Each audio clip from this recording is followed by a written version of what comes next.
This first question is from both of you. What got you interested in joining Arcadian? Ooh. Um, a lot of things. Past wise, I when I first signed on to it, I didn't know Jaeden was going to be playing my brother. That was best case scenario for sure. So really grateful about that. But I did know Nick Cage would be playing my dad, our dad, and I knew I would learn so much working with him. But also, I love sci-fi and horror. That is my go-to genre when I'm looking for something to watch. Before I was like I guess a guest at Comic Cons and conventions and stuff. I was going to get my autograph book signed and to get cool like D&D figures and get some new dye and that was like my thing. It still is. I still take advantage of that every time I'm there as a guest. So this definitely checked that box for me. But it also had a coming of age element to it as well, which is super important to me when going into stuff like that.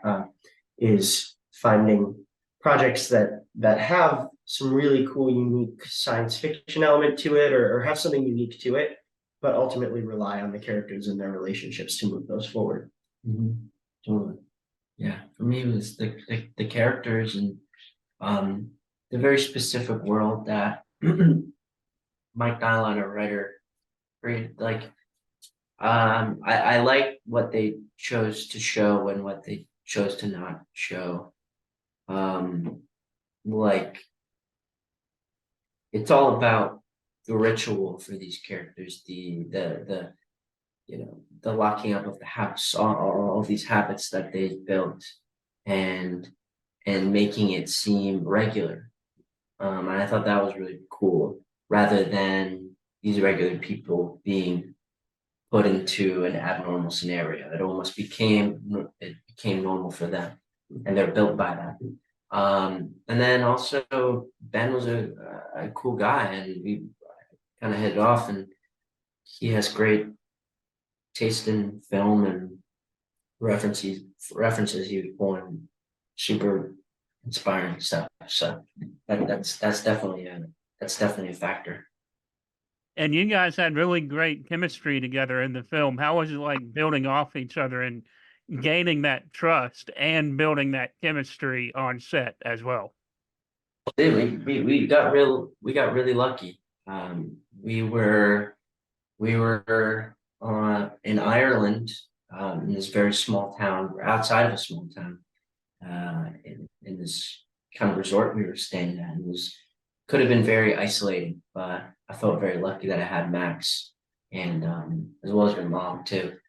Like just kind of creating that family chemistry and like, you know, we got on so well, so naturally, and that helps as an actor, but god damn, it just makes you feel good too. Like, yeah, it's like makes life worth it, you know. We got very lucky. Yeah, I mean, essentially that got super close on and off screen, and you spend a lot of hours on screen. You spend even more hours off screen, so it definitely we got super lucky.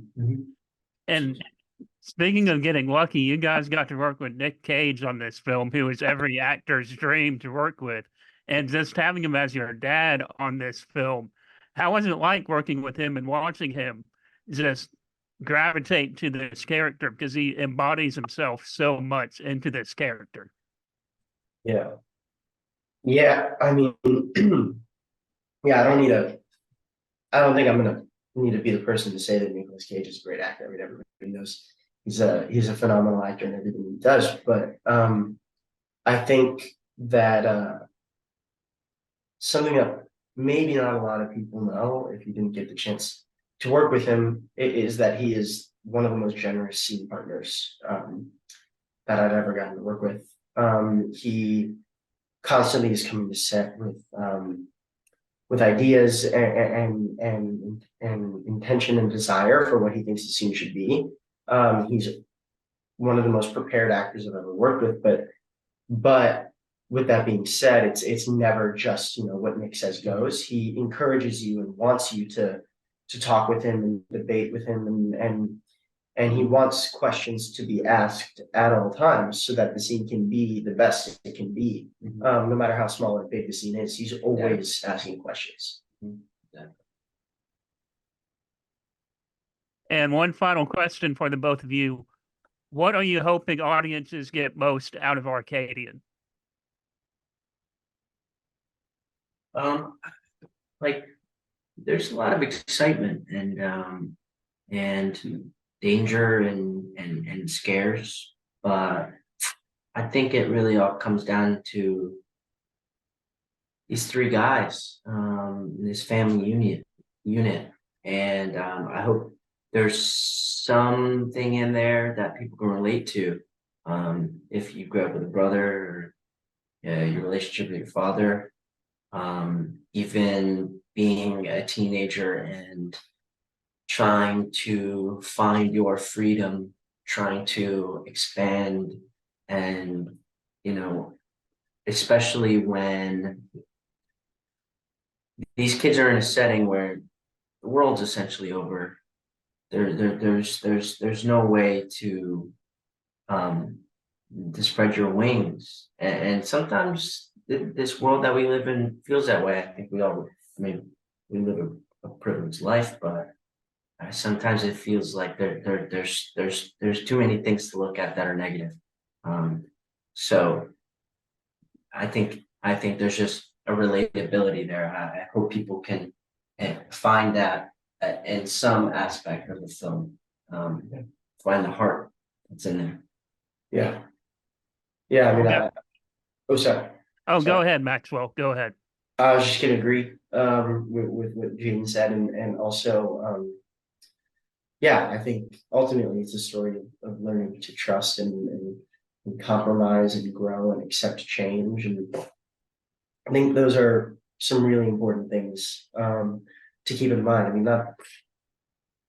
not to sound, you know, preachy or anything like that, but yeah, like Jaeden said, I mean, we're really lucky to live the lives that we live, but I do think that this film has some truths that could be really helpful going forward, and I hope that the people who watch this movie take away that hidden behind all the monsters and hidden behind all the cockroaches is a story of finding brotherly love. That is a story of compromising, not necessarily having all the answers, and learning to be okay with that, and trusting the people who you know have been there for you in the past, as you move forward, and ultimately recognizing that change is natural and change is okay. Well, guys, thank you so much for joining us at Infamous Horror. It's been fun, and congratulations on the film. Thank you so much. Nice to meet you. Pleasure.